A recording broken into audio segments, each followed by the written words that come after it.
बिहार में voter list revision का फैसला और उसके बाद शुरू हुआ बवाल। सवाल ये है कि आखिर क्यों एक नया गणना फॉर्म भरना जरूरी कर दिया गया है। क्या पहचान पत्र होने के बावजूद आप वोटिंग से वंचित हो सकते हैं? और अगर समय पर फॉर्म नहीं भरा गया तो क्या होगा? इन सारे सवालों के जवाब हम आपको बताएंगे। पहला सवाल, गणना प्रपत्र या फॉर्म कहां से मिलेगा? बीएलओ गणना प्रपत्र या फॉर्म की 2 कॉपी लेकर आपके घर जाएंगे। फॉर्म भरने के बाद एक कॉपी आपके पास रह जाएगी और एक अधिकारी अपने साथ लेकर जाएंगे।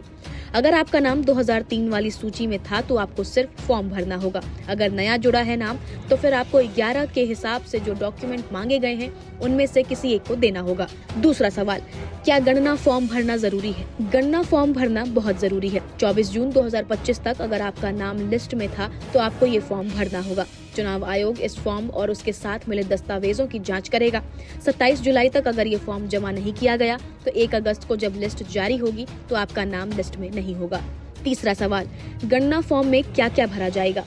आपको अपने फॉर्म में जन्म तिथि, माता और पिता का नाम, मोबाइल नंबर, मतदाता पहचान पत्र की संख्या, पासपोर्ट साइज फोटो देना होगा। चौथा सवाल, गणना फॉर्म के साथ कौन से दस्तावेज लगेंगे? चुनाव आयोग ने गणना फॉर्म भरने के लिए 11 तरह के दस्तावेज बताए हैं।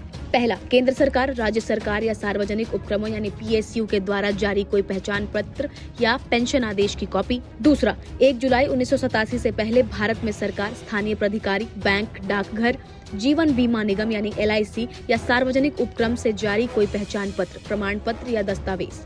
तीसरा, सक्षम प्राधिकारी द्वारा जारी जन्म प्रमाण पत्र। चौथा, पासपोर्ट। पांचवा, शैक्षणिक प्रमाण पत्र। छठा, स्थायी निवास प्रमाण पत्र। सातवां, वन अधिकार प्रमाण पत्र। आठवां, जाति का कोई प्रमाण पत्र।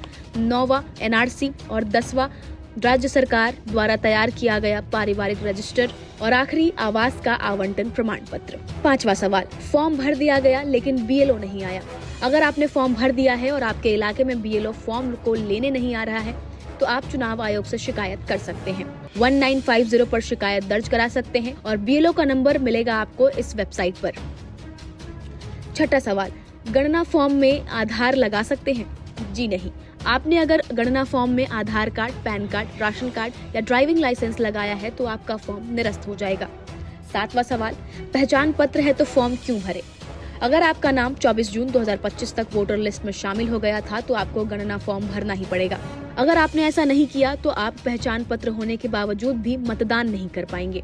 आठवां सवाल, अगर बिहार का वोटर बाहर है तो क्या करे? अगर कोई शख्स ऐसा है जिसका नाम वोटर लिस्ट में है लेकिन वो बिहार से बाहर है तो उसे ऑनलाइन फॉर्म निकाल कर भरना होगा और ऑनलाइन ही जमा कर देना होगा। चुनाव आयोग के द्वारा इसकी सत्यता को स्थापित किया जाएगा और उसका नाम लिस्ट से जोड़ दिया जाएगा। तो बिहार में वोटर लिस्ट रिवीजन को लेकर मचा बवाल आपके सामने है। अब साफ है कि गणना फॉर्म भरना हर मतदाता के लिए बेहद जरूरी है, चाहे आपके पास पहचान पत्र हो या ना हो। अगर ये फॉर्म समय पर नहीं भरा गया तो आपका नाम लिस्ट से बाहर हो सकता है। याद रखिए, वोट आपका अधिकार है और इस अधिकार को बचाने की जिम्मेदारी भी आपकी ही है।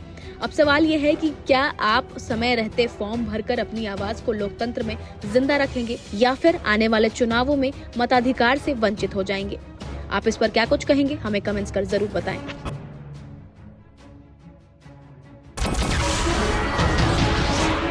नमस्कार, मैं हूं मानक गुप्ता।